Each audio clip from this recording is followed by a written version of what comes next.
nos sale bien, pero por ahí es un poco más complejo cuando lo hacemos híbrido. Bueno, buenas tardes a todos, a todas. Estamos en este momento en un encuentro como para poder tomarnos un tiempo para pensar con respecto a las prácticas socioeducativas y de la salud en clave de derechos y accesibilidad. En este sentido, vamos a compartir 6 trabajos, todos ellos muy interesantes, así que bueno, esperamos que sea un momento para poder reflexionar, para poder seguir construyendo preguntas de modo colectivo y que podamos avanzar también en la construcción de algunas cuestiones que nos ayuden realmente a hacer de la accesibilidad en las prácticas de educación y de salud una realidad. En primer lugar, vamos a escuchar a Gabriela Loza, Silvana Melissa Herranz y Mariana Gandolfo.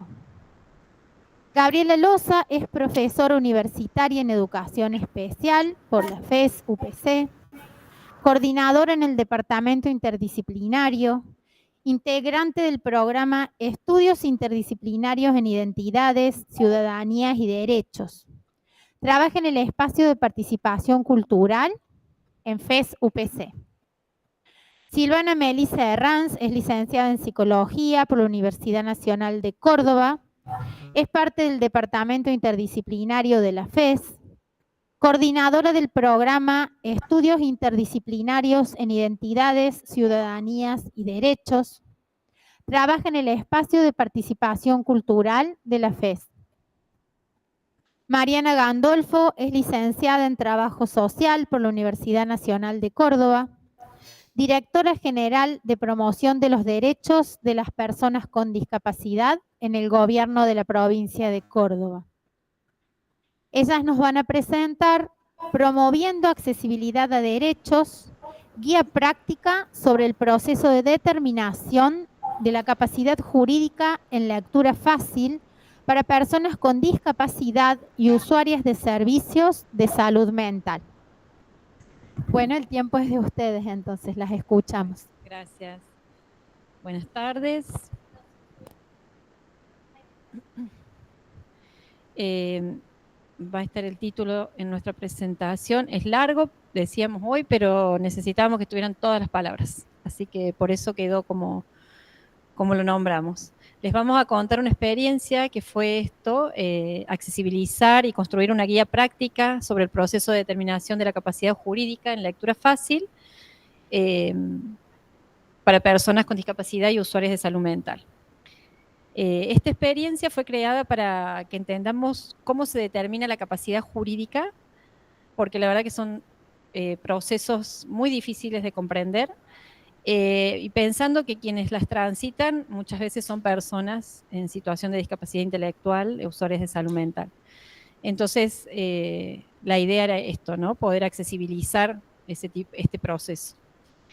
La capacidad jurídica tiene una importancia, digamos, fundamental en el colectivo de las personas con discapacidad, porque lo entendemos como la puerta a la entrada de los derechos y de sus libertades. Entonces, tiene que ver con esa posibilidad de que puedan realizar actos o aspectos de su vida que tengan algún tipo de relevancia jurídica, como pueden ser el manejo de los bienes, las pensiones, digamos, el trámite de las pensiones o firmar contratos que tienen una relevancia jurídica. Entonces, entendiendo eso, que la noción de capacidad jurídica contempla 2 elementos esenciales, nos parece importante nombrarlos, que serían la capacidad de ser titular de los derechos y también la capacidad de obrar y ejercerlos, ¿no? Que eso también comprende la posibilidad de acudir a la justicia en el caso de que no se cumplan.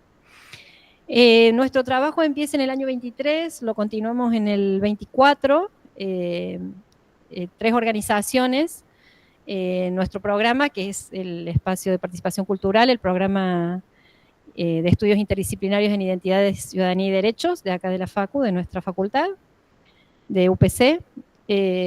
Nuestro programa se compone por proyectos que tienden a promover el diálogo de saberes entre universidad y comunidad, pensando en debatir lo público y lo privado lo público y lo político asociado a los procesos de legitimación de derechos. En este sentido, recuperamos esa importancia de construir prácticas de extensión, de investigación y de docencia en ese sentido. Un poco interpelando esto de la construcción ciudadana y interpelando las desigualdades. También participaron, y fue quien nos pidió que hiciéramos este trabajo a través de la Mesa de Trabajo en Discapacidad y Derechos Humanos, la Red de los Derechos de las Personas con Discapacidad, que es REDI, que tiene su sede en Buenos Aires, que está conformada por personas con discapacidad, familiares y allegados, y ellos tienen como objetivo promover y exigir el cumplimiento de los derechos de las personas con discapacidad. Esta organización lo que hace es accionar política y judicialmente, reivindicando el protagonismo de las personas con discapacidad. Y bueno, como en una doble pertenencia, quienes estamos acá también, algunas de las personas del programa pertenecemos a la Mesa de Trabajo en Discapacidad y Derechos Humanos, que hace muy poquito se constituyó como asociación civil, que está integrada por personas con y sin discapacidad acá en Córdoba, y se constituye en un espacio de encuentro y de trabajo colectivo, pensando en poder incidir en la construcción de las políticas públicas, proponiendo la apropiación y la promoción y difusión del enfoque de derechos humanos en el ámbito de la discapacidad. Esta labor, que fue articulada entre los tres espacios, a partir de esto, la construcción de la guía implicó distintas etapas que les cuenta Meli. La siguiente, gracias. Bueno, antes de contarles un poco el proceso de trabajo, me parecía que estaba bueno, escuchando la presentación de la mesa, que tiene que ver con pensar la accesibilidad en educación y salud también, que estamos en esta ponencia y a través de esta guía que presentamos acá, también pensando la accesibilidad a derechos civiles, ¿no? Entonces, pensando más allá en articulación de estos campos que tienen que ver con una llave de acceso a otros derechos, entonces también como esta cuestión abre a otros puntos.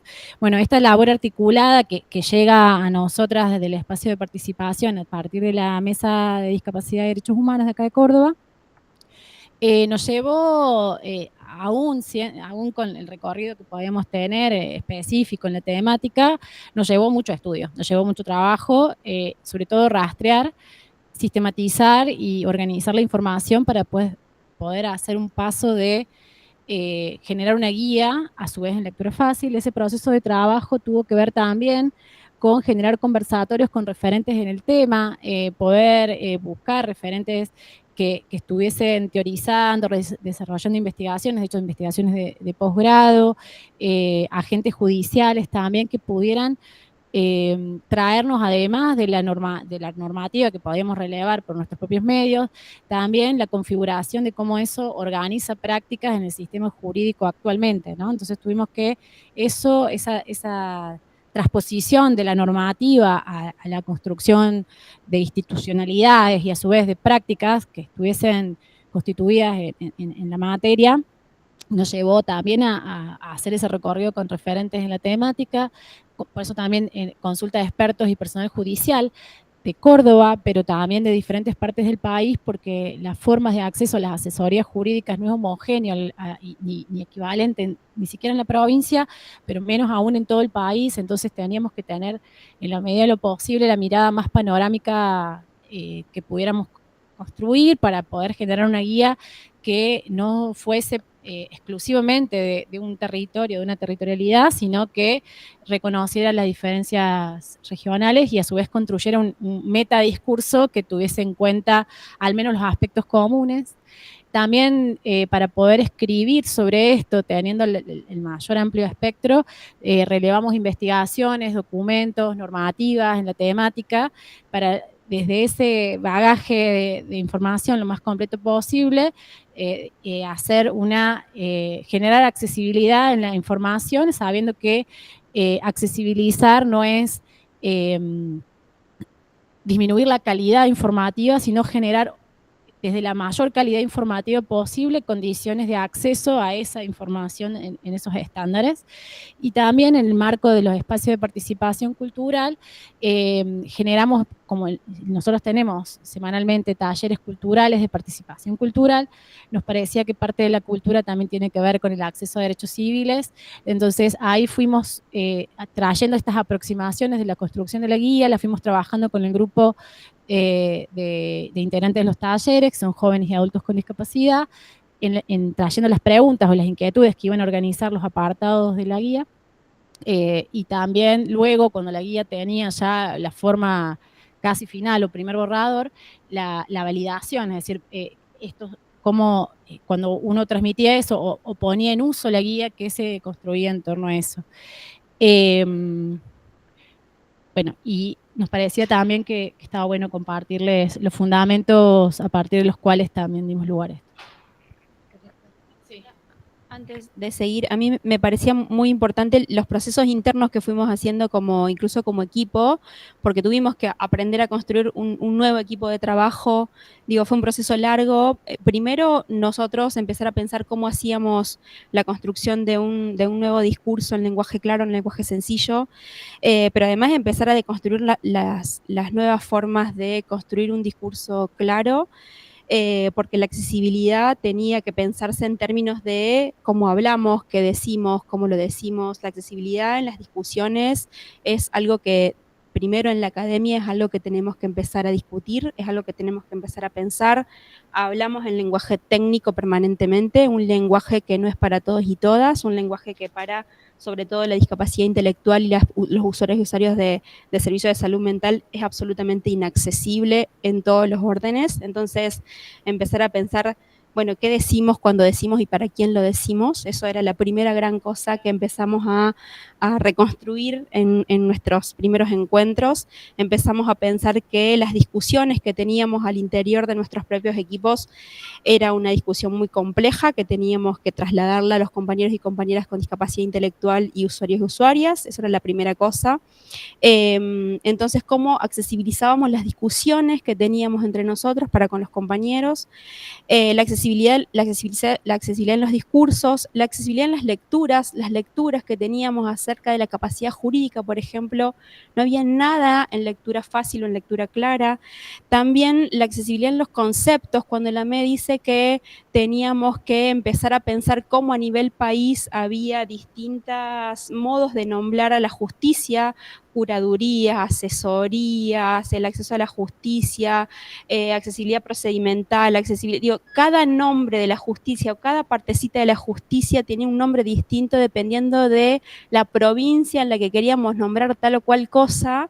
Era muy difícil ponerle un nombre común a cada cosa para poder hacer una guía única para todo el país. Fue muy complejo poder explicar a una persona con discapacidad intelectual cómo nombrábamos esa ventanilla a la que tenía que ir a golpear la puerta para ir a preguntar por su derecho al acceso a la justicia. Fue súper complejo empezar a bajar la información para que todos y todas comprendiéramos cómo era ir a golpear esa puerta. Súper complejo eso. Entonces teníamos que volver 10 pasos para atrás para siquiera poder nombrar aquello que queríamos explicar en lenguaje claro. Entonces, bueno, nos parecía que había que ir 10 pasos para atrás para recién poder empezar a nombrar aquello que queríamos explicar. Entonces, los niveles de complejidad para pensar el lenguaje claro es, para quien quiera empezar a pensar lenguaje claro, es siempre ir 10 pasos para atrás para poder recién empezar. Eso como primera cosa. Y en este sentido, como viene diciendo Mariana, en estudiar lo que es la capacidad jurídica nos llevó a eso, ¿no? A leer muchos conceptos y cómo traducir esos conceptos en la guía. Nos pareció importante, hicimos como un análisis de algunos articulados de la Convención Internacional de los Derechos de las Personas con Discapacidad y del Código Civil y Comercial de la Nación, que eran, digamos, como dos documentos que no podíamos no tener en cuenta. En el Código Civil y Comercial tomamos la revisión de 2014 y tomamos un concepto de Sorgi Rosenthal, que lo tengo que leer porque es difícil. Dice que en armonía con el nuevo Código Civil, lo habla más o menos en esos años, podríamos decir que la capacidad es la regla general por la cual toda persona humana goza de la posibilidad jurídica de ser titular de derechos y deberes jurídicos, solo pudiendo ser limitada o privada por ley respecto a determinados hechos, simples actos o actos jurídicos, y a ejercerlos por sí mismo con las limitaciones expresamente previstas en el Código y en una sentencia judicial. Así que imagínense la cantidad de tecnicismo que hay en ese concepto. En la guía, ¿cómo lo explicamos? Como para darles un ejemplo. Creo que está en la próxima presentación, así lo pueden leer. Que al diablo que se pasa rápido. Bueno, este ejemplo, no lo leemos, es este ejemplo, así lo van leyendo. No, porque falta. Ese es el ejemplo, pero bueno, así como cortito, ¿qué es la capacidad jurídica? Es tu capacidad jurídica es la posibilidad de decidir sobre tus proyectos de vida y derechos, y de poder ejercer los derechos de forma autónoma. De forma autónoma significa que podés hacer lo que decidas, quieras y desees, o sea, y así todo, ¿no? Bueno, no sé qué será importante en este tiempo, contarles un poco quizás la experiencia en la próxima diapositiva. La va a estar disponible. Claro. La elaboración, como les contamos, en nuestros talleres culturales, que asisten jóvenes, adultos y adultas con discapacidad, muchas habían pasado por estos procesos sin tener ni idea de lo que habían hecho. Entonces, un poco la idea era poder pensar unas preguntas, que no las encuentro, para que ellos y ellas pudieran, junto a nosotras, poder descubrir qué era lo importante de este proceso, y en eso era, qué es para vos la curatela, qué es para vos el sistema de apoyo, en algún momento pasaste por un trámite en la justicia, acá están. No lo voy a poder leer con esa letra, pero bueno, en sí eran, claro, ¿fuiste alguna vez al juzgado? ¿Qué te preguntaron? Entonces por ahí nos interesaba, la ponencia va a estar expuesta, pero nos interesaban algunas de las respuestas para que vean esa burocracia por la que tuvieron que pasar estas personas que tuvieron que hacer este trámite. Y, por ejemplo, curatela debe ser algo de algún bicho, en referencia a la cuarentena, porque había pasado. Es un discapacitado del ANSES, por la pensión del padre o tutor. Debe ser algo que se hace ante la justicia, es poder hacer las cosas. Debe ser cuando te querés casar, es sobre la capacidad de hacer un trámite. Yo tengo curatela y es mi hermano. Marca una raya, pasarse de la raya. Yo lo hice, me preguntaron si era soltera, si tenía familiares, si tenía pensión. Ahora hay que preguntar con quién querés vivir. Nadie te puede decir te vas para allá, te vas para allá. O sea que esos talleres nos hicieron ver la importancia de que estos ejemplos estuvieran también en la guía, porque aunque accesibilizáramos el lenguaje, también estas cuestiones seguramente le ha pasado a la persona que llegaba a la guía, entonces también la guía tiene esos ejemplos. Una brevite. Específicamente la demanda que llegó, o sea, que se construyó desde Red y a la mesa hacia nosotras, fue del artículo 37 del Código Civil y Comercial de la Nación, que en su actualización de 2017, que tiene que ver con la sentencia de capacidad jurídica, digamos. Ese capítulo, ese artículo era, cuando uno lo leía, era el más complejo aún de toda la complejidad de la normativa. Entonces, esa guía tenía que ver con generar transparencia en cómo ese procedimiento marcaba la vida, y nosotros nos dábamos cuenta que eso estaba presente en la vida de todos sin que tener un conocimiento certero de que eso, de lo que estaban transitando.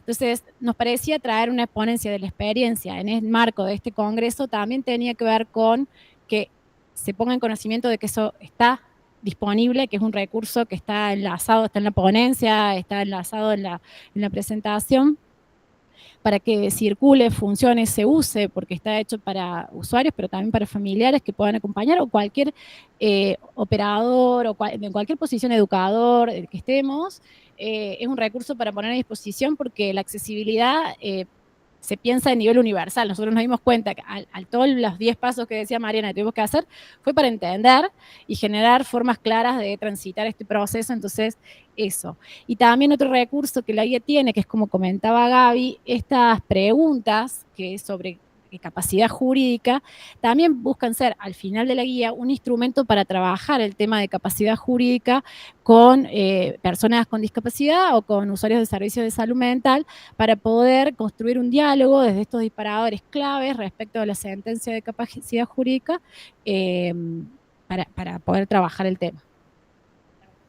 Yo una última cosita a decir es que el enorme valor que tuvo este proceso de participación de los compañeros del espacio de participación es que en primera medida pudieron ellos construir un concepto sobre la capacidad jurídica como primera cosa, pero además también en el proceso de construcción pudieron convertirse en unos enormes validadores de lenguaje claro, porque además después pudieron participar de otras instancias de validación que Reddy los invitó a participar y de hecho la validación es un proceso que se hace con compañeros y compañeras con discapacidad intelectual donde se validan textos que se escriben en lenguaje claro y se ponen a disposición de un grupo de personas con discapacidad intelectual que pone a revisión para que se comprenda lo que está escrito, digamos. Entonces esos compañeros dan cuenta de que eso que está escrito está claro y está comprensible.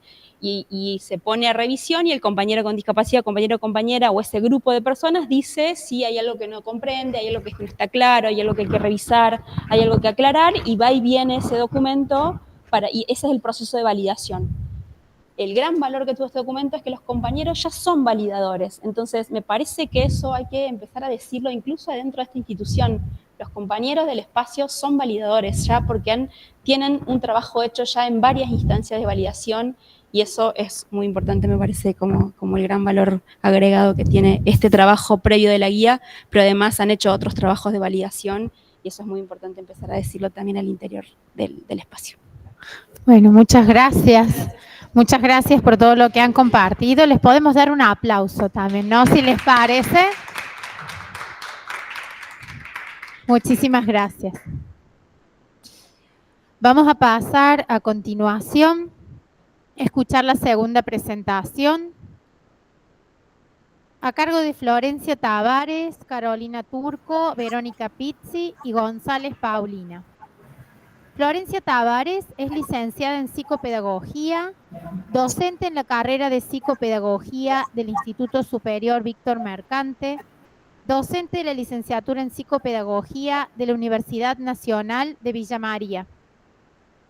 Carolina Turco es licenciada en Psicopedagogía, docente en la carrera de Psicopedagogía del Instituto Superior Víctor Mercante.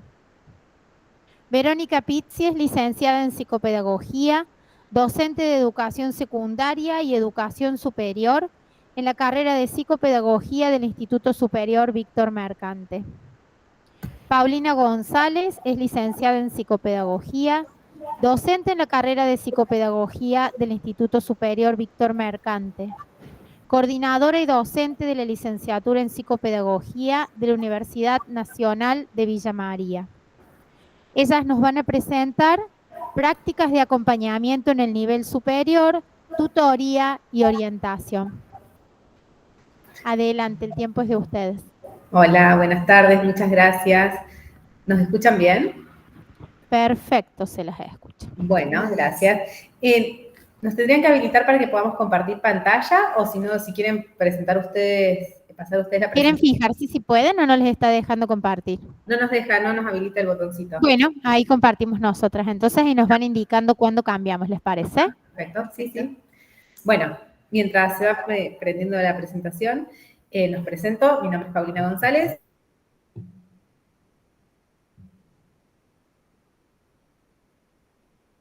También, que en realidad, bueno, nosotras formamos parte del Instituto Superior Víctor Mercante y lo que queremos compartir tiene que ver con experiencias que se han venido sistematizando en el marco de las prácticas profesionalizantes de la carrera. El martes participaron Verónica y Carolina también, y nosotras en calidad de oyentes también en la jornada de intercambio de prácticas, donde también se pudo ahí socializar algunas cuestiones generales de la carrera en cuanto a la propuesta de las prácticas. Las prácticas de nuestro instituto están organizadas en los 4 años con una visión progresiva en cuanto a la complejidad, al tipo de intervención y a la cantidad de tiempo de intervención de la carrera de psicopedagogía. Nosotros particularmente les vamos a compartir un dispositivo que se diseñó, que se pensó para las prácticas profesionalizantes del último año, que antes eran las residencias, práctica y residencia de cuarto año de psicopedagogía, y que ahora son las prácticas profesionalizantes 4. En ese marco, hace un tiempo una de las preocupaciones que venía interpelando el cuerpo docente tenía que ver con las formas de acompañar los procesos de prácticas de quienes están cursando el último año de la carrera, y ahí aparecían algunas preocupaciones en torno a que la construcción del perfil profesional tiene más que ver en algunos sentidos con la construcción de un oficio, que quizás no se resuelve solamente con cuestiones teóricas o con métodos o técnicas específicas, sino con interpelarlas y reflexionar sobre la práctica y sobre el posicionamiento. Si quieren pasar a la próxima. Entonces, en el año 2016, bueno, en este sentido, ahí recupero un poco lo que aparece en esta diapositiva. La idea es pensar este espacio de acompañamiento como un espacio de construcción donde justamente estas formas de ir pensando el desarrollo y la construcción de habilidades propias del perfil profesional no dependen únicamente ni de cómo nos apropiamos de la teoría y la aplicamos o de alguna técnica, sino que tiene que ver con esto propio del oficio y que a veces el equipo docente en ese momento lo pensamos y con quienes eran estudiantes nos estaban acompañando en su rol de ascriptas, como esto que tiene que ver con el hacer cotidiano, ¿no? De por ahí pensar en cómo pensamos ese problema, cómo construimos una demanda, cómo vamos diseñando una intervención que va mucho más allá de aplicar una técnica o un método. Si quieren pasar a la próxima.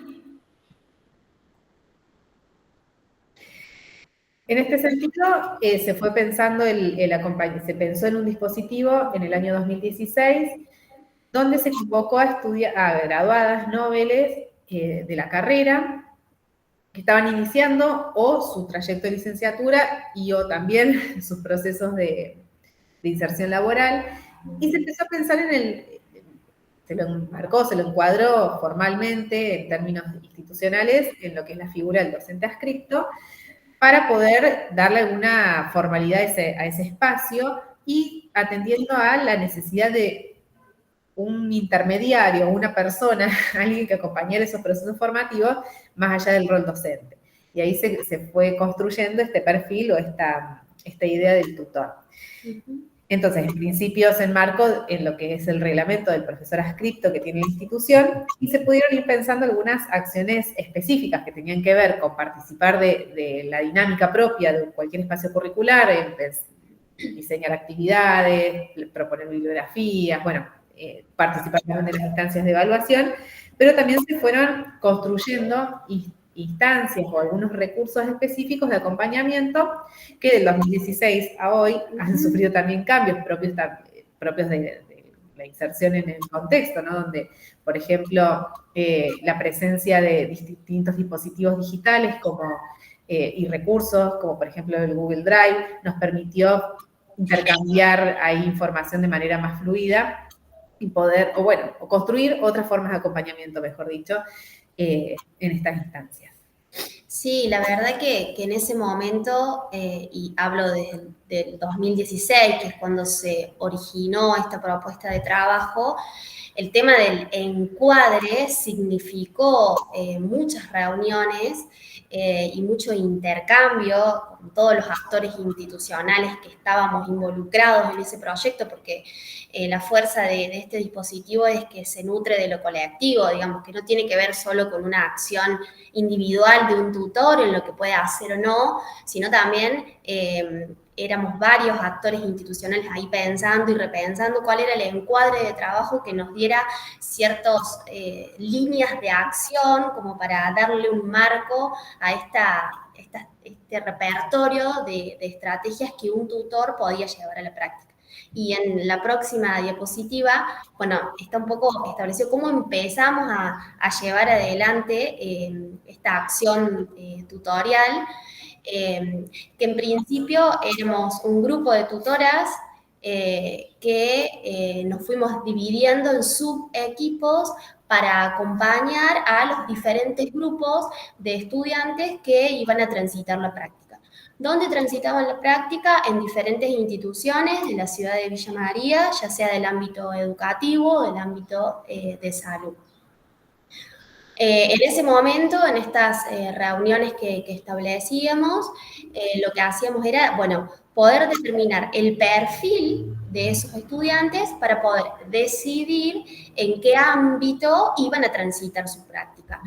Desde ese momento, que digamos sería lo previo a la inserción a una práctica preprofesional, la figura del tutor ya estaba involucrada. Por lo tanto, había un intercambio con los docentes titulares de la cátedra para poder tomar ciertas decisiones.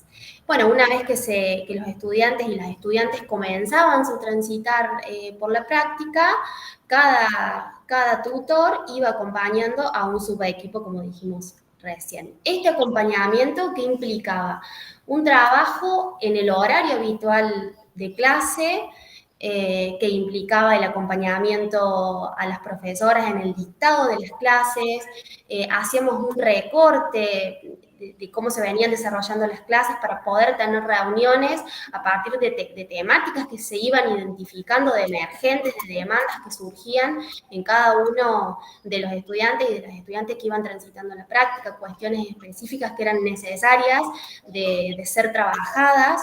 Y a su vez se hacía también mucho trabajo por fuera del horario habitual de clase, desde la presencialidad o desde la virtualidad, y como Pauli mencionó en un inicio, la estrategia privilegiada de trabajo desde la virtualidad fue el Drive. El Gmail nos brinda por ahí esa oportunidad de poder trabajar todos conectados, y fundamentalmente nos interesaba esto de ir siguiendo un proceso de construcción, que la figura del tutor pudiera aparecer en el proceso a través de sugerencias, valoraciones, indicaciones, descripciones.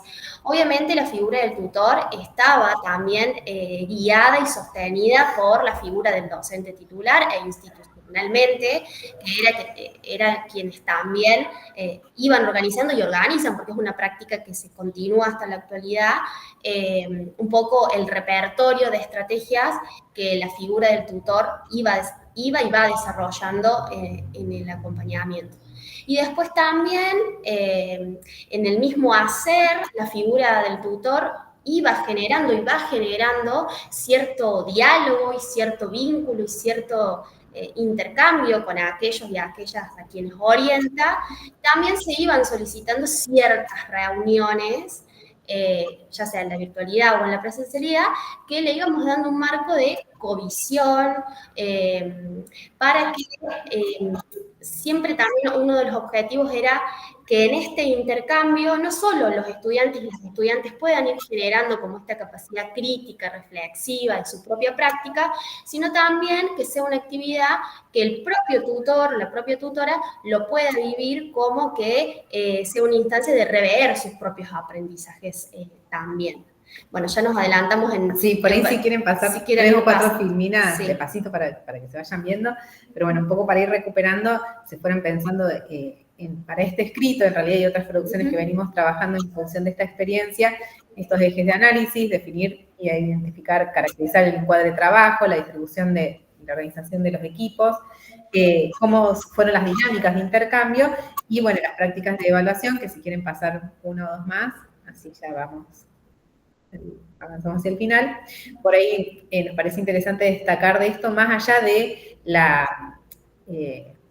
el modelo, la forma en que se planteó, se propuso el dispositivo y todos los cambios que fue sufriendo durante el tiempo. Lo interesante de pensar estas prácticas, ahí sí les vamos a pedir que avancen hasta la diapositiva 8, creo que es, donde por ahí, para recuperar lo último que venía compartiendo Flor, de los espacios de covisión y de autoevaluación, ¿no? Donde se piensa, como decimos al principio, a partir de estas inquietudes que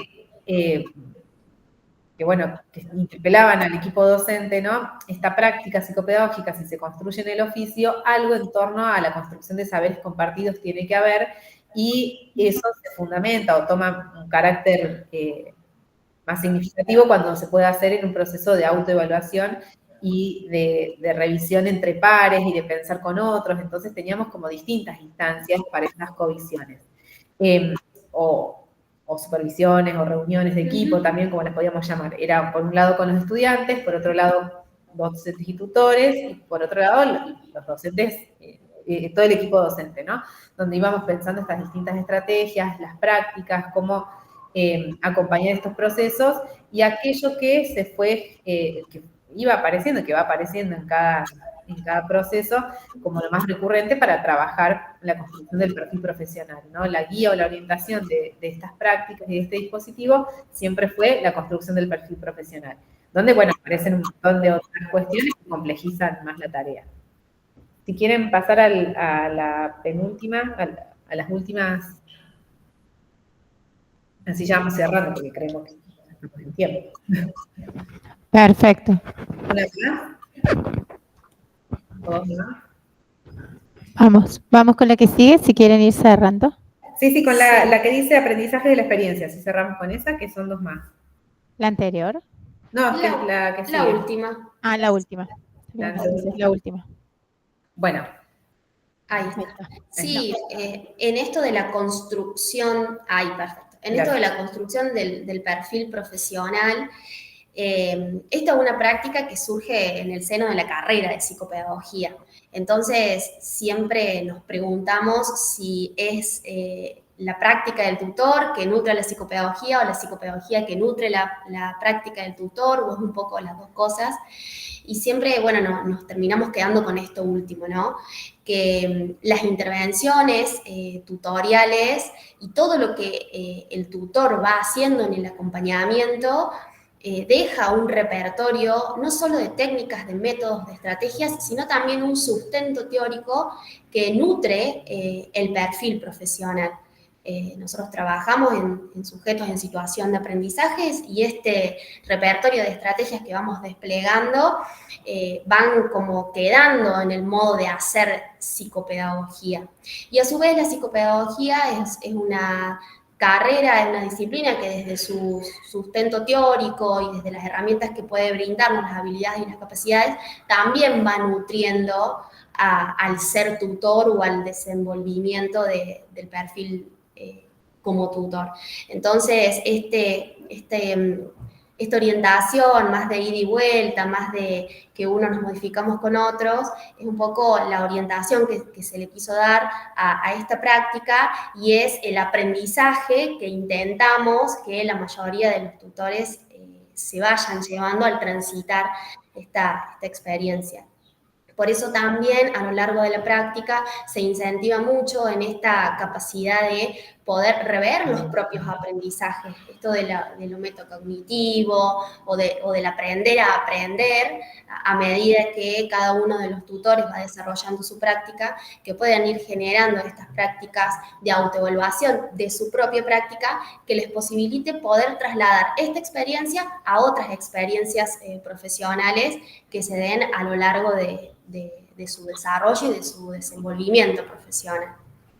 Bueno, y como para cerrar en la última, en la que sigue, uno de los puntos, de las reflexiones que más nos invita todo este dispositivo es a pensar también en este espacio como un espacio de acompañamiento entre la formación en sí, la formación de base, y el ejercicio profesional, porque justamente quienes ocupan el rol de tutoras o tutores son graduadas y graduados recientes del año anterior, o cuanto mucho del anterior, 2 años, y traen algunas cuestiones que tienen que ver con esas novedades o con eso propio de la inserción laboral inicial, donde aparecen las primeras preguntas, esas primeras formas de tener que asumir el rol profesional, que invitan a revisar ese posicionamiento en la práctica en el contexto de la formación, que quizás tiene otro encuadre, cuenta con otras condiciones, y esos aportes son sumamente significativos y enriquecen la propuesta de la práctica profesional, en tanto nos permiten diversificar y enfocar al mismo tiempo en aquellas habilidades, en aquellas capacidades o características del perfil que hoy se requieren al momento de insertarse laboralmente. Así que bueno, esta es un poco la presentación que queríamos compartir. Perdón si nos excedimos un poquito en el tiempo, pero bueno. Venimos así medios corridos con el tiempo. Sí. Nos cuesta eso, pero bueno, es porque nos apasiona. Bueno, muchas gracias por todo lo compartido. Gracias a ustedes. Le vamos a dar paso ahora a Carlos Tumburu. Corregime, Carlos, cómo se pronuncia tu apellido. Sí, Tumburu, con acento en la última. Tumburu. Carlos Tumburú es licenciado en psicopedagogía y especialista en psicopedagogía institucional de la Universidad Nacional de Salta. Profesor en la licenciatura en psicopedagogía de la Universidad Católica de Salta. Psicopedagogo en la modalidad de educación especial de la provincia de Salta. Carlos nos va a compartir intervenciones psicopedagógicas situadas y educación inclusiva. ¿Te parece que compartimos de acá la presentación? Sí, porque no puedo compartir de acá, no me permite. Perfecto. Vos nos vas indicando cuándo lo cambiamos. Bueno. A ver.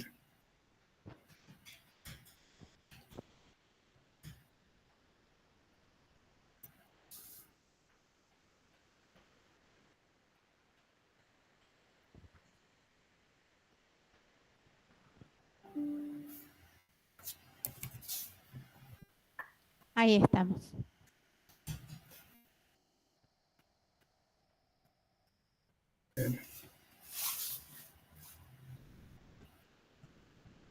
Bien, ahí estamos entonces. Ahí está, vos la estás viendo, ¿cierto? Sí se ve. Ahora arrancamos. Muy bien. Bueno, pasemos a las 2 directamente, así ya empezamos de ahí. Sí, bueno, la idea de este trabajo, como decían, intervenciones psicopedagógicas situadas y educación inclusiva, ¿no? Es un trabajo de reflexión, ¿no? De reflexión teórica, ¿no? Planteamos que desde los orígenes la psicopedagogía estuvo vinculada al campo educativo, ¿no? Sin embargo, en la actualidad, con la consolidación de la educación inclusiva, esto nos va a introducir nuevas demandas y va a requerir nuevos posicionamientos frente a la realidad actual. La vinculación entre psicopedagogía y educación inclusiva ha ganado relevancia en las últimas décadas, impulsada por el objetivo de garantizar una educación equitativa y de calidad para todos. Durante mucho tiempo, la función del psicopedagogo era la de un especialista externo cuyo trabajo se centró en la intervención individual desde una práctica que planteaba un aplicacionismo o una racionalidad técnica. ¿Esto qué significa, no? Pensar en una evaluación estandarizada, un enfoque centrado en las dificultades y en el déficit, actividades destinadas a compensar o reeducar al sujeto de manera individual. Este enfoque, como dice Cheita, ¿no?, supone hablar de prácticas que descansan en una visión patológica de la diferencia. Es un enfoque emparentado a los procesos de segregación en el sistema educativo. En la actualidad, los desarrollos teóricos, los marcos normativos y las demandas sociales han impulsado un camino hacia un enfoque inclusivo, en el cual se propone una reivindicación de la diferencia y una consideración hacia la diversidad. Muchas veces, la escuela ha pretendido conseguir la igualdad a costa de la diversidad, es decir, que ha establecido estrategias de homogeneización, de contenidos, de métodos, de criterios de evaluación que han ignorado las subjetividades. De este modo, la diversidad se ha convertido en desigualdad y exclusión. En la actualidad, la relación entre psicopedagogía y educación inclusiva ha evolucionado desde una perspectiva individual vinculada al déficit hacia otra que amplía la mirada al considerar el escenario en el que se produce. Dicen Valle y Molletta: cuando el profesional adhiere a una concepción centrada en el déficit, su tarea se aboca básicamente al sujeto individual a través de acciones vinculadas al diagnóstico y tratamiento, generalizando un tiempo de acción propia de un contexto más terapéutico. Las acciones asumen un carácter correctivo que busca adecuar la trayectoria educativa a los cánones establecidos por la escuela. Las intervenciones, por tanto, se focalizan en el individuo, que es evaluado con independencia del contexto en el que se configura el problema, al sostenerse que es el sujeto el único responsable. En contraposición, se plantean diversos autores, como Bairo y González, ¿no?, situar la intervención desde una perspectiva que trasciende la centralidad exclusiva en el sujeto o en el contexto, para focalizarse en la interrelación entre estos dos aspectos, ¿no? Es decir, que creemos que la clave reside en el entramado que se configura entre el sujeto y el contexto, ¿no? Ese es un punto central que nosotros consideramos, ¿no? Por ello, pensar las intervenciones psicopedagógicas como generadoras de prácticas inclusivas se constituye en un desafío que todo profesional podría afrontar desde su lugar específico. Adherimos en este sentido a una concepción situacional del aprendizaje, tal como lo plantea Vaquero, ¿no? Es decir, que este no puede ni debe ser analizado como una condición a priori que deberían portar los sujetos, sino comprendido como el efecto de una interacción de propiedades singulares y situacionales en la que están implicados los sujetos. Pasemos a la próxima diapositiva. Vamos a ver que en este caso el contexto del que estamos hablando va a ser el escolar, con la especificidad que este contexto genera como escenario de aprendizaje. ¿Cuáles serían estas especificidades? La regulación del tiempo y el espacio, la secuenciación de contenidos, el carácter evaluativo del aprendizaje, la delimitación de roles asimétricos, ¿no? Entonces, al pensar en el aprendizaje en la trama escolar, el contexto adquiere un carácter inherente a los comportamientos. No es algo externo, sino que está en vinculación con este sujeto. Esta perspectiva, entonces, amplía el foco de intervención hacia dimensiones que atraviesan y exceden al sujeto individual, tales como los contenidos, el aula, los vínculos docentes, el grupo, la institución escolar y la sociedad en su conjunto. La psicopedagogía, entonces, tiene como objetivo generar condiciones y ofrecer oportunidades de aprendizaje, es decir, construir posibilidad. Y la psicopedagogía escolar específicamente se ocupa del sujeto que aprende en la escuela y está al servicio de encontrar formas de generar condiciones para que todos y todas puedan aprender. En este caso, al situarnos en el campo de la educación especial e inclusiva, la función del psicopedagogo se orienta a acompañar las trayectorias educativas integrales de los estudiantes, respetando las modalidades singulares, sus tiempos, estilos, así como también a diseñar e implementar apoyaturas necesarias en relación al contexto específico de cada situación. Desde la perspectiva de la educación inclusiva, surge la necesidad entonces de replantear la función del psicopedagogo como un profesional de apoyo en los procesos de inclusión escolar. Proponemos un modelo educativo constructivo en donde la intervención, ¿sí?, busca o va a tratar de acompañar los planteamientos, los objetivos y los fundamentos que la educación inclusiva sostiene, focalizando la intervención en el contexto. Como plantea Rainero y otras, ¿sí?, se trata de comprender la intervención psicopedagógica como una práctica situada, social, crítica y colaborativa. La intervención se focaliza entonces en la interacción entre los estudiantes y los agentes educativos y en los contextos que se crean a través de estas interacciones.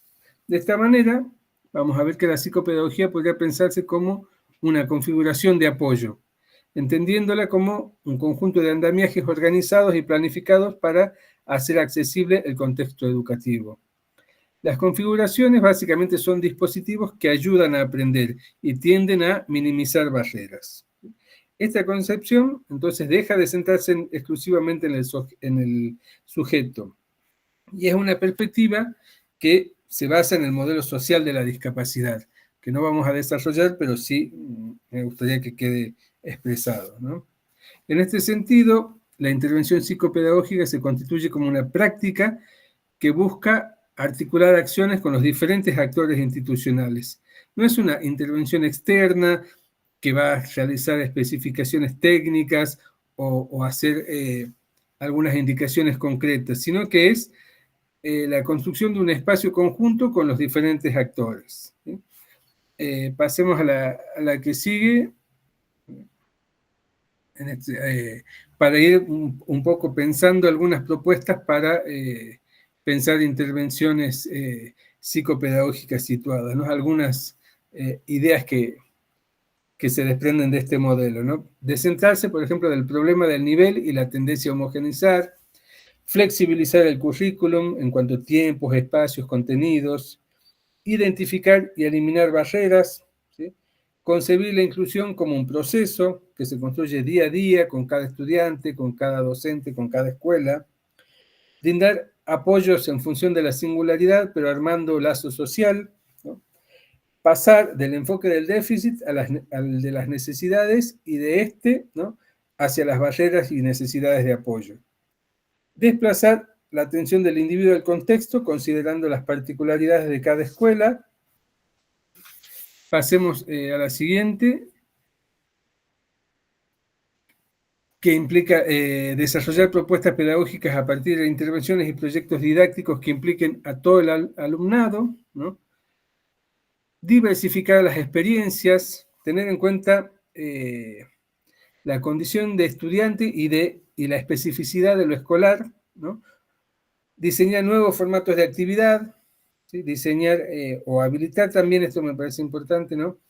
Espacios de reflexión sobre el malestar que generan los alumnos estos procesos de inclusión, ¿no?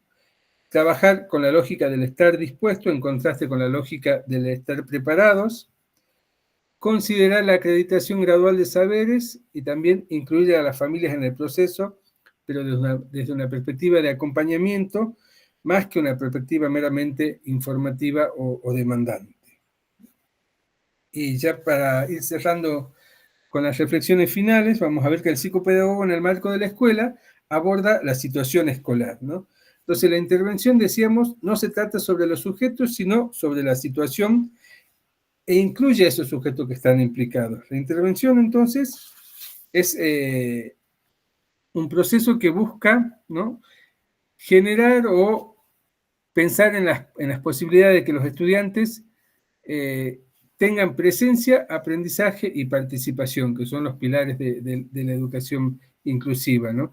Busca favorecer que se genere la presencia, aprendizaje y participación de los estudiantes. Otra cuestión importante también es que la psicopedagogía puede colaborar en la transformación de la cultura escolar, ¿no? Implica un trabajo con la comunidad de sensibilización para crear una cultura inclusiva, ¿no? Y vamos a decir que la intervención psicopedagógica no se reduce a una aplicación de conocimientos técnicos e instrumentales, sino que implica una actuación crítica y reflexiva apoyada en la construcción de saberes contextualizados, que esto supone un diálogo permanente entre teoría y práctica constantemente según cada situación. Finalmente, vamos a decir que la intervención, desde la perspectiva del aprendizaje situado, aboga por un trabajo colaborativo que no solo aplica al alumnado para alcanzar una escuela inclusiva, sino a las relaciones sociales entre los equipos profesionales, familias y comunidad. Una intervención enfocada en el entorno educativo en su totalidad, ¿sí?, pero centrada en la singularidad de cada situación. Trabajo que se centra en todos los estudiantes y en cada uno de ellos, o sea, articulando lo universal con lo singular en un espacio común, para asegurar el derecho a la educación de todos los estudiantes y a la vez de cada uno de ellos. Y con eso vamos finalizando, ¿sí?, la presentación.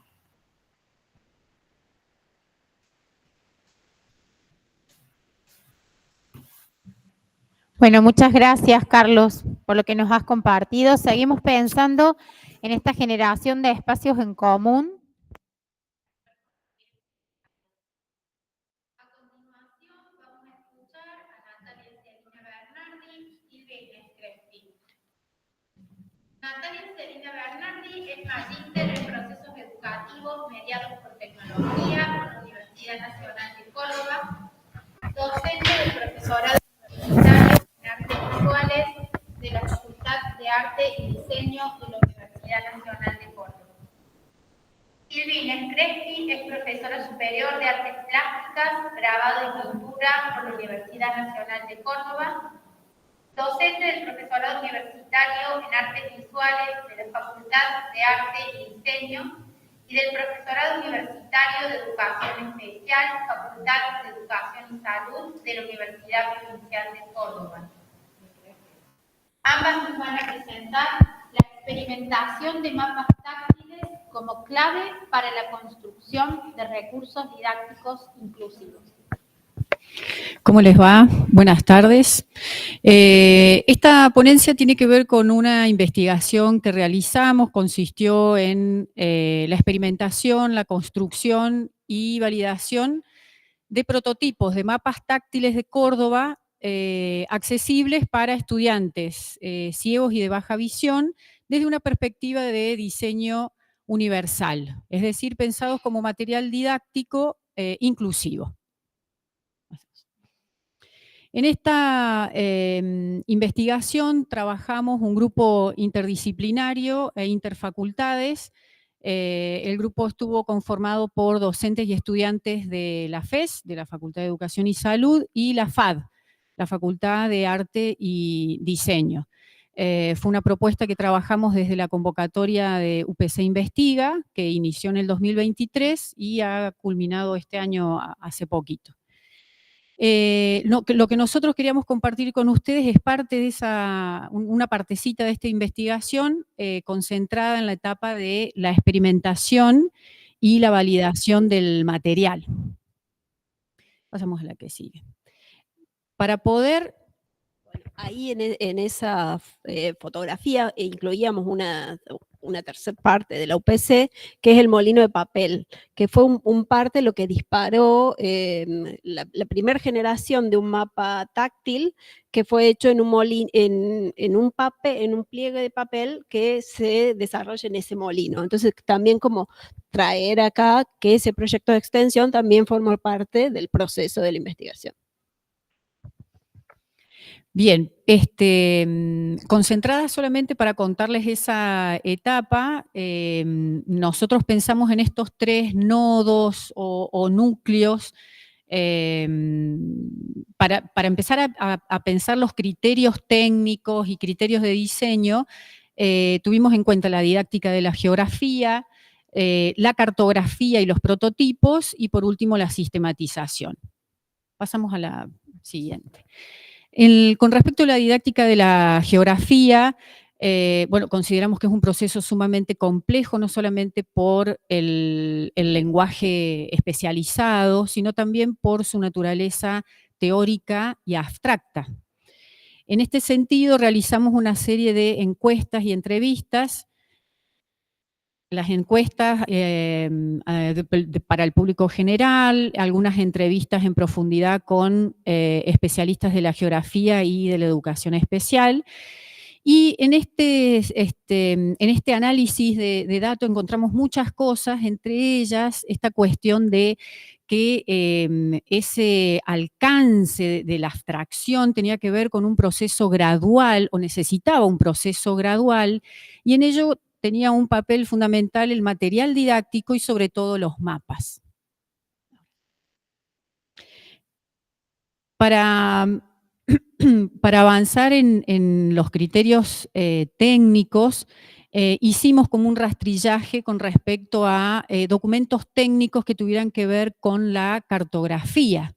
En este sentido, encontramos un manual, pasamos a la que sigue, a nivel nacional, que, pásame a la que sigue y después vuelvo a esta, te voy a complicar. Después voy sobre esos antecedentes.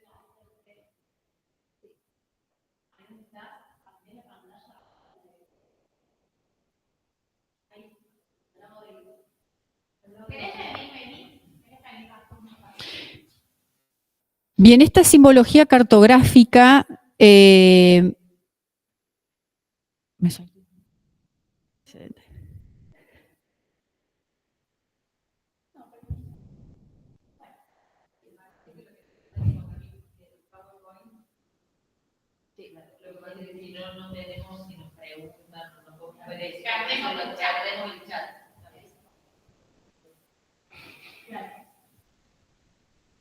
bueno. Bueno, para... Queremos más para el otro lado. Hacemos una más. Una más. Con respecto a la cuestión de la simbología cartográfica, tomamos de estas entrevistas experiencias de docentes de educación especial y de docentes integradores que nos mostraban, por ejemplo, cómo habían resuelto ellos en lo diario y en el aula la situación de los mapas. Como acá vemos algunos ejemplos de los que contamos, hechos de manera artesanal, casera, bordando, pegando material con relieve, pero evidentemente generan un material efímero y no tiene participación del estudiante, ¿no es cierto? Seguimos avanzando y encontramos a nivel nacional documentos técnicos que definen la cartografía. Acá estamos viendo una pequeña parte. Esto es un manual desde el Instituto Geográfico Nacional. Acá nos enteramos que ningún mapa en circulación o que se comercialice en la nación puede hacerlo sin la autorización y la verificación de este organismo. Acá nos encontramos con una serie de parámetros que traducen los accidentes geográficos, los relieves, a su referente gráfico visual. No encontramos a nivel local ninguna referencia cartográfica pensando en mapas táctiles. Por lo tanto, ampliamos un poco la búsqueda y encontramos dos documentos, uno, la resolución 1 y resolución 2 de la Organización Nacional de Ciegos de España, donde presentan parámetros para el desarrollo de mapas táctiles. Así que esto fue una tarea muy ardua, porque no queríamos hacer una traducción o transposición de lo visual a lo táctil. Lo que queríamos era generar una gramática nueva que contemplara, que integrara, por un lado, lo estricto y la georrepresentación de estos parámetros cartográficos y la percepción áptica, ¿sí? Entonces, en ese sentido, fuimos haciendo como un cuadro, tomando referencias cómo representaríamos nosotros los distintos signos cartográficos. Y pasamos. Bueno, también en la lógica de pensarnos y pensarnos en el contexto de la UPC, generamos prototipos que tuviesen que ver con la enseñanza de la geografía para cuarto grado y el contenido de la provincia de Córdoba. Entonces, en eso fue tomar una investigación y indagar también con los profes cuáles eran los mapas que más requerían, y en el político, el hídrico y el de relieve.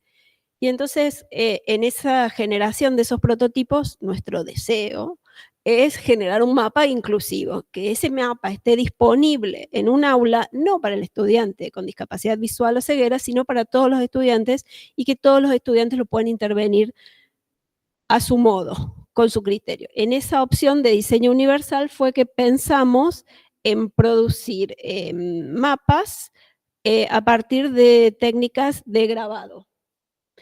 Entonces, pensamos en 4 técnicas de grabado, de generación de matrices estables, que acá las chicas del espacio de participación van a conocer, porque están en ese proceso de estampación de silografías, que es el grabado en la madera. También usamos algunas pruebas en Colagraph, en pirograbado y en impresión 3D. Estas matrices, perdón, estas matrices no eran el objetivo, porque como ustedes están apreciando ya tienen relieve. Nosotros queríamos con estas matrices generar estampas que fueran el material que se llevara el estudiante a su casa y usara en el aula. Claro, entonces para poder generar ese elemento que tenga varias reproducciones, ¿todo el mundo entiende de qué hablamos cuando hablamos de grabado? ¿O no? Porque si no, vamos, más o menos. Es generar un sello, y ese sello se puede reproducir varias veces. Pero la idea es generar esa matriz, ese sello, con relieve, para que ese relieve quede representado, y lo que trabajen los estudiantes es la impresión de eso en un pliegue de papel. Bueno, entonces, en papel. Puede imprimirse sobre otros soportes. Nuestra investigación trabajó sobre papel. ¿Querés? Nos preguntan si lo que trabajan los estudiantes va a ser la matriz o el papel. Nuestra idea es que trabajen sobre el papel, para que en ese papel cada estudiante pueda escribir o con tinta o con braille, o que pueda intervenirlo con su modo, recortar, pegar, y que sea un soporte que van a ser las próximas, esto era la matriz, era como las distintas técnicas, y que tenga una durabilidad. Y entonces también pensamos los soportes y los materiales para esto. Y entonces tomamos algunos papeles producidos en el molino de papel, también papeles de uso comercial, como es el Obra, y otros tipos de papel braille. Un poco las imágenes son primeros planos de las formas de producir esas estampas. Entonces, sobre esas matrices, con la prensa, que es la imagen que ustedes tienen a su izquierda, van a ver cómo se genera, se prensa y ese volumen pasa a quedar en el papel. ¿Sí? Entonces, el papel tiene el volumen. Y la idea es que este papel tuviese una resistencia y una durabilidad para que esa carpeta que nosotros veíamos en los estudiantes, que se achataban los mapas y que nada funcionaba con el paso del tiempo, tuviese alguna perdurabilidad y una posibilidad. Lo que más nos interesaba era la participación de todos los estudiantes en las mismas condiciones, que puedan escribir, lo que puedan intervenir, lo que puedan pintar, recortar. ¿Sí? Y también lo otro de las cosas que vimos es tener en cuenta el tamaño, porque siempre cuando estábamos en las entrevistas nos decían, bueno, tiene que ser un tamaño grande para que cuando el estudiante con discapacidad visual recorra con la mano, pueda reconocerlo, y que sea simple y dividido todos los conceptos, o que sea solo la hidrografía, o que sea solo el relieve. Y entonces en esa variable, y también pensamos que tenía que ser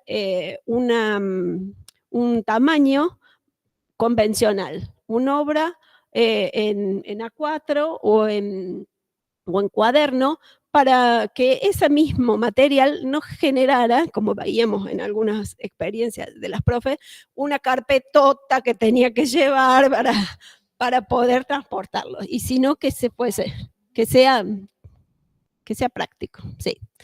Bueno, entonces en eso, bueno, este proceso fue durísimo, de generar, de probar, de fracasar rotundamente mucho tiempo.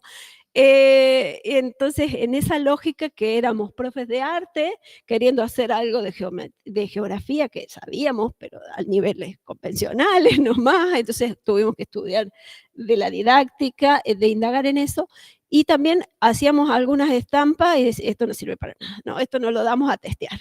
Entonces, en ese proceso de mucha equivocación, de mucho error, se nos rompían los papeles, no, se nos aplastaban, no teníamos los tiempos de secado que correspondían. Entonces, el testeo no fue al finalizar la etapa, sino que fue ida y vuelta. El choque más grande, por ejemplo, que tuve personalmente fue la cuestión de los volúmenes, cóncavos o convexos, ¿no? Que yo tengo una lógica de que se lee mejor el cóncavo, o sea, hacia afuera, y las profes me decían, hay que guiarse por otra lógica, que el río, por ejemplo, es una concavidad, entonces en la lectura ese volumen tiene que ser cóncavo, no convexo. El convexo va en la montaña, que va hacia arriba.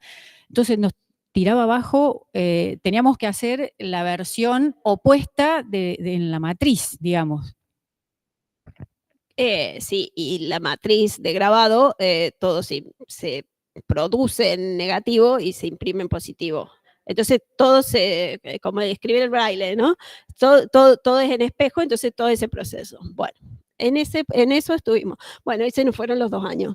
De fracaso en fracaso, de vida en vida, se nos fueron los 2 años. Entonces dijimos, bueno, ¿qué podemos hacer como producto que quede sistematizado algo? Y entonces, más o menos a nivel de alguna de las experiencias de ustedes, fue hacer una guía con todos nuestros fracasos y virtudes, todos nuestros conocimientos. Entonces, nuestra conclusión es que el trabajo interdisciplinario requiere otros tiempos y otros modos, y recursos y experimentación y tiempo en eso de encontrar el usuario que nos validara. Por ahí nos llevaba un mes.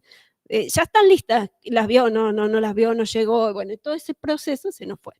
Y también en el proceso de meternos en el campo de la geografía, nos encontramos con todas las aplicaciones digitales ahora. Y entonces empezamos a ver cómo la construcción del espacio está cambiando nuestras vidas, que es un poco lo que venimos trabajando, de lo que venimos ahora, no sé si tuvieron inteligencia artificial, pero en las distintas mesas está pasando esto, que nuestra subjetividad está cambiando. Entonces nosotros estamos proponiendo una producción para la enseñanza totalmente analógica. Y entonces nos empezó a hacer pregunta qué pasaba en eso y cómo podíamos relacionarlos con las tecnologías digitales. Y con todas estas herramientas de los GPS, las geolocalizaciones o el lazarillo, que es una aplicación para usuarios de bastón y que tiene el usuario participación en esas construcciones y que va a marcar referencias y que va a marcar lugares, cómo poder unir estas dos lenguajes como en la línea de seguir nuestra investigación. Eso. ¿Vamos? Bueno, muchísimas gracias. Muy interesante, la verdad. Qué suerte que está después ahí la fuente para seguir consultando, digamos, al respecto. Bueno, escuchamos ahora a Emilia Massino, Eliana Sarmiento, Silvina Testagrosa, Paula Rubiolo. Emilia Massino es profesora universitaria de educación especial en el profesorado de la FES y es referente del programa integral de accesibilidad en la Facultad de Educación y Salud. Eliana Sarmiento es licenciada en gestión de la educación especial, profesora en el profesorado de educación especial de la Facultad de Educación y Salud y referente del programa integral de accesibilidad en la facultad. Silvina Testagrosa es especialista en psicopedagogía escolar, profesora en la licenciatura en psicopedagogía y en el profesorado universitario de educación especial en la Facultad de Educación y Salud y referente del programa integral de accesibilidad en la Facultad de Educación y Salud. Paula Rubiolo es doctora en educación, coordinadora del programa integral de accesibilidad en la Universidad Provincial de Córdoba. Vamos a presentar, comprometidos por el vínculo, la accesibilidad en las prácticas cotidianas de las carreras de la Facultad de Educación y Salud.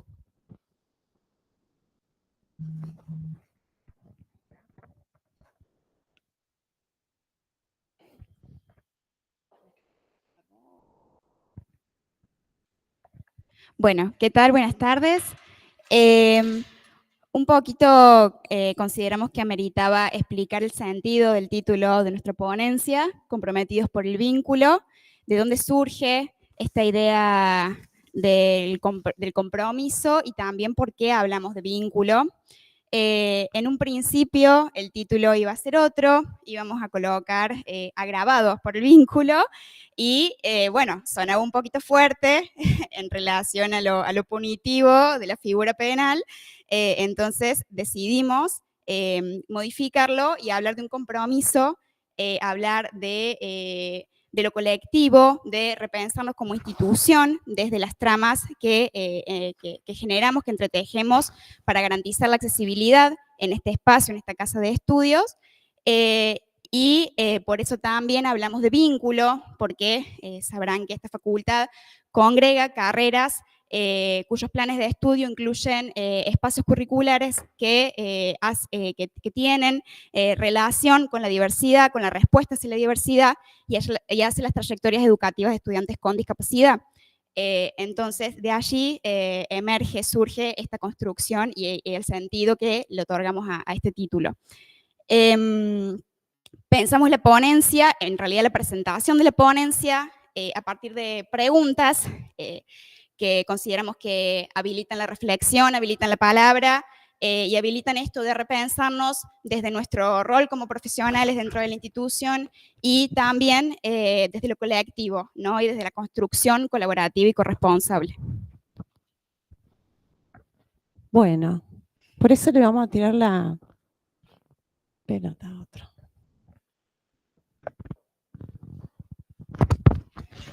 Ay, no, pero me acaba de tirar la pelota. No puedo, en este momento estoy ocupada porque estoy moderando un espacio de investigación donde se están compartiendo cosas muy serias, así que no puedo en este momento. Bueno. Toma. No quiero esto. La vamos a asumir Estoy ocupada. nosotras. Bien, un poco el simbolismo de tirarnos la pelota, ¿no? O sea, y no ¿La agarran o no la agarran a esa también, pelota? ¿no?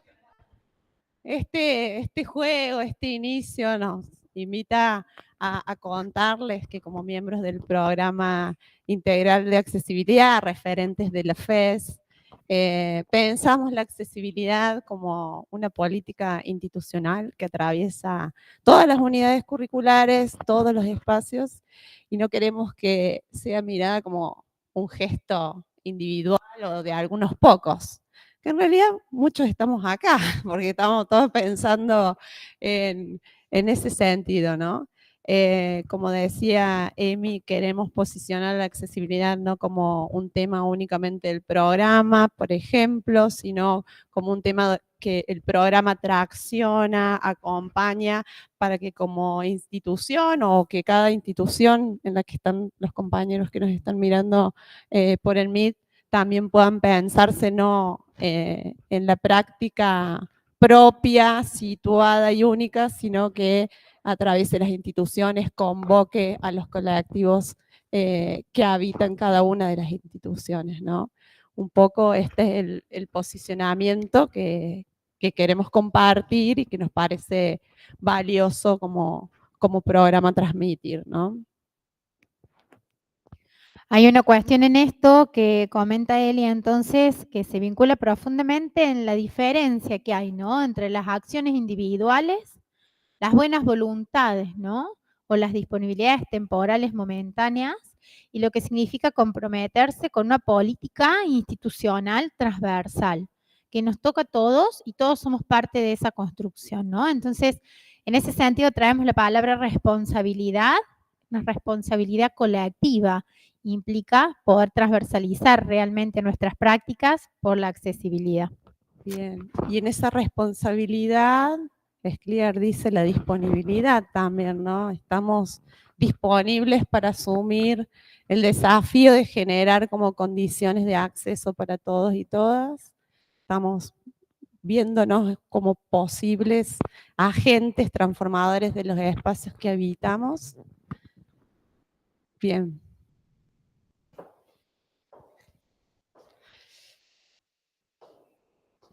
No encontramos el norte por acá. No, porque dicen que esa mira siempre al norte, ¿o no? Esta pero está como, no sé. Porque yo estaba por acá, no sé. ¿Puedo quedarme acá? Yo estaba por acá antes. Ay, pero te veo mal posicionada. Tendríamos que ubicarte de como otro por lugar. Acá, pero no sé, a ver, ¿alguno de ustedes sabe leer la brújula? ¿Sabe a dónde mira la brújula? ¿Cómo es esto? No sé, no sabe la gente tampoco, no nos estaría como colaborando acá, pero bueno. Podríamos usar un GPS en vez de la brújula. Un GPS capaz podría ser. Pero bueno. La gallega, hoy estamos muy gallegas nosotros. No sé, pero necesitamos algo que tiene que ver con esto. ¿Dónde está nuestra posición? A ver, me voy a poner un poquito por acá. A ver, ¿quieren que hablemos un poco de la posición? Dale. Bueno.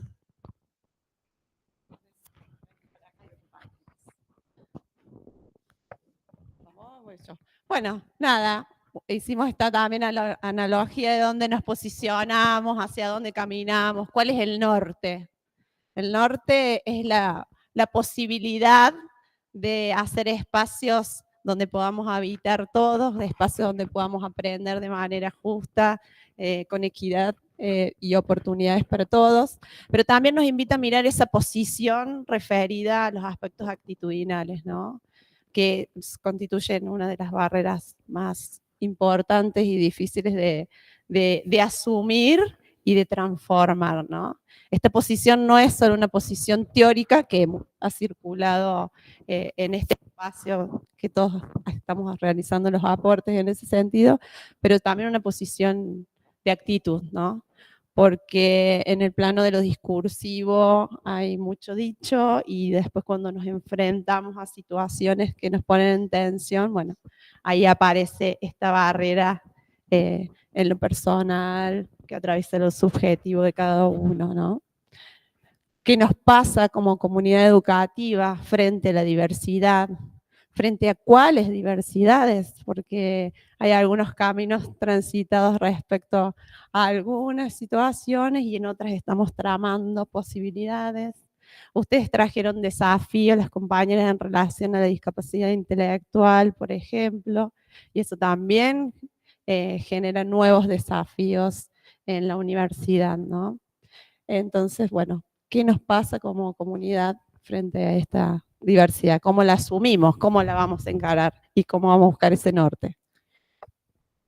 Y en esto de el qué nos pasa a nosotros, Scliar habla fuertemente de esta idea de preguntarnos qué nos pasa a nosotros con la diversidad en lugar de preguntarnos qué le pasa al otro, que siempre está circulando en los discursos que incluso escuchamos acá dentro de la facultad, la pregunta por el otro y no hacia el nosotros, qué condiciones reales de posibilidad brindamos desde este espacio para, bueno, que todos los estudiantes participen y de manera activa dentro de la comunidad educativa y que puedan no solamente ingresar, sino garantizar la construcción de aprendizajes y el egreso en estos espacios.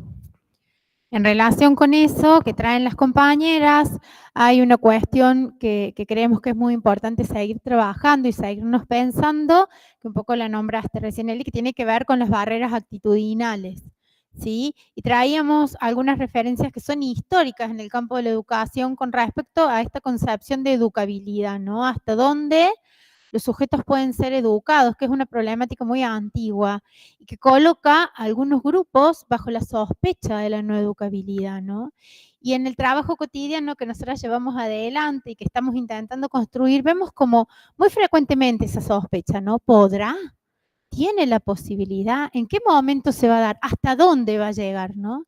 Y ahí traemos un poco también la palabra de Merie, ¿no? Que nos habla de la educación como una aventura imprevisible, que nadie puede anticipar, nadie puede controlar, ¿no? Entonces, empezar a pensar nuestras propias representaciones, ¿no? Sobre las personas con discapacidad, nos parece que es clave para construir estas condiciones, ¿no? Que permitan el acceso y la participación.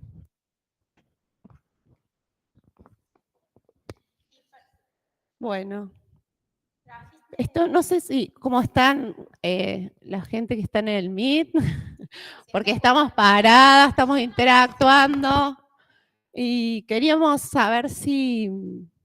¿Qué pasa, Silvi? Estoy un poco inquieta porque creo que me olvidé la llave. La llave en casa. ¿Trajeron llave? No sé, ¿trajiste llave? ¿No tenés llave? ¿No tenés llave? ¿Trajiste llave, Eli, vos? No sé, la gente que está en el Meet, ¿tiene llaves ahí cerca, próximas? Sí, pero no me puede prestar la llave si están ahí en el Meet del otro lado para que yo pueda, porque no, sí a ver, no, para, creo que sí ¿Podrían traje, sacar para no, sus sí llaves, tengo. por favor, que tengan ahí a mano? Acá tienen Sí una mano. tengo, mira, acá ¿Pueden tengo una sacar llave. sus llaves? Pero tienen otra cara. Ah, bien, ténganlas, acá tenemos, acá hay más. Acá el equipo tenemos un montón de llaves. No le va.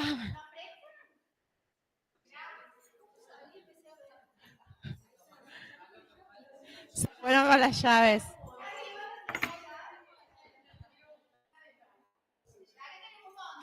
Mira.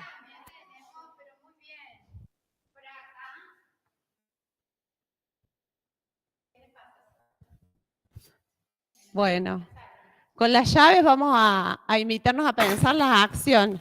La cantidad de estrategias que tenemos sobre la mesa, aquellas que tenemos desde el programa y que compartimos con los profesores que acompañamos, y aquellas que traen ustedes y que podemos anudarlas, podemos agruparlas y generar así un trabajo colectivo con los profesores que acompañe y favorezca el aprendizaje de los estudiantes en este contexto particular que es la universidad y la Facultad de Educación y Salud. Les vamos a compartir algunas estrategias que venimos realizando, que venimos construyendo así, con las que tenemos como equipo y las que nos traen profesores con los que trabajamos. En principio, la escucha atenta a los estudiantes, ¿sí? Para ver cuáles son sus desafíos, cuáles son las principales barreras, sus necesidades de apoyo, Trabajamos con la escucha atenta también a los profesores, que son ahí donde apuntamos a que surja la demanda y la necesidad de querer transformar las prácticas. Trabajamos también con el personal no docente de la facultad. Trabajamos en la revisión de las condiciones edilicias, ¿sí? Y en eso hemos avanzado un montón estos 2 últimos años en la construcción de señalética accesible, de que los espacios, los escalones estén señalizados, de que los baños accesibles estén habilitados. También trabajamos en la producción de materiales bibliográficos que recuperan estrategias que hemos ido construyendo ya desde el 2016, 18 que funciona el programa y que han sido estrategias potentes, posibles. Elaboramos documentos que compartimos con los profesores y esos documentos también los diseñamos en formatos accesibles, ¿no? Bueno, también hacemos acompañamiento en el uso de las tecnologías que utilizan los estudiantes, tecnologías de apoyos. Vamos conociendo nuevas, los estudiantes traen tecnologías nuevas, ¿sí? Podemos compartir con profesores algunos dispositivos, como decía vos, Silvi, también estas tecnologías que ayudan a permitir el acceso a los contenidos de los estudiantes. También estuvimos trabajando en generar como unas guías para la construcción de eventos accesibles, haciendo aportes posibles entre lo real y lo posible. Y bueno, ya también estrategias como puntuales referidas a las demandas y necesidades puntuales de los estudiantes, como pensando en acompañar esa trayectoria, que no es de los estudiantes, sino que es el acompañamiento a los docentes, ¿sí? Atendiendo a esas necesidades de los estudiantes, de los y las estudiantes. Bueno, y además de todo esto que Eli ha dicho, también lo que hacemos es juntarnos, tratar de encontrarnos, discutimos, nos equivocamos y seguimos intentando construir, ¿no? Desde ese lugar. Nos interpela mucho la cuestión, ¿no es cierto?, que nos convoca, que es esta cuestión de la accesibilidad y la discapacidad desde diferentes lugares, pero sí creemos que lo importante es estar en el movimiento constante, ¿no? Y hay cuestiones que van apareciendo en el trabajo como referentes, que somos un equipo bastante reciente, ¿no? Porque comenzó el año pasado y se fue como nutriendo y estamos tratando que se fortalezca. Que bueno, que es un poco lo que nosotros también queremos compartirles hoy, ¿no? Que estamos trabajando y que creemos que en el trabajo colectivo donde las condiciones realmente se pueden hacer reales. Así que eso es un poquito también parte de todo esto que Eri comentó. Bueno, y un poquito ahora la invitación es justamente a revisar, reflexionar, volver sobre las propias prácticas y ya asumiendo quizás este compromiso con la accesibilidad que no queda relegado a un gesto voluntario, a un acto, si se quiere, de caridad como en paradigmas anteriores, sino que implica un verdadero compromiso ético y político que debemos asumir todos como comunidad educativa, que no queda tampoco circunscripto a un programa específico, sino que ese programa existe y también se constituye como política institucional, pero que justamente es transversal tanto a todas las unidades de la UPC, como también en esto de la articulación con las diferentes áreas que conforman cada una de las unidades académicas. Así que retomar y volver a pensarnos como profesionales desde la propia práctica y también como colectivo, como comunidad, como institución. El simbolismo de la pelota para asumir la responsabilidad que cada uno tiene en el espacio, en el lugar que cada uno está. La brújula, te quedás con la responsabilidad, ahora es toda tuya. La brújula para sostener nuestras posiciones, ¿no? Las llaves para abrir puertas y emplear estrategias. Y un espejo. favor. Un espejo para que nos miremos, ¿sí? Para que nos posicionemos, para que dejemos de mirar al otro y empecemos a mirarnos a nosotros mismos, a nuestras prácticas docentes. Hablamos hoy en toda la jornada sobre promover el acceso desde distintos lugares. Creo que en el ámbito educativo poner el ojo en los contextos, en los escenarios, en las prácticas que los docentes realizamos es fundamental para favorecer el aprendizaje de las y los estudiantes en cualquier nivel del sistema educativo, ¿sí? Empezamos por nosotros mismos. Y decimos que la educación es el derecho, sostenemos, ¿no? Que la educación es el derecho que abre otros derechos. Entonces, bueno, vamos por la accesibilidad en educación, ¿sí? Bueno, muchas gracias entonces por este espacio de escucha. Después vemos si devolvemos las llaves.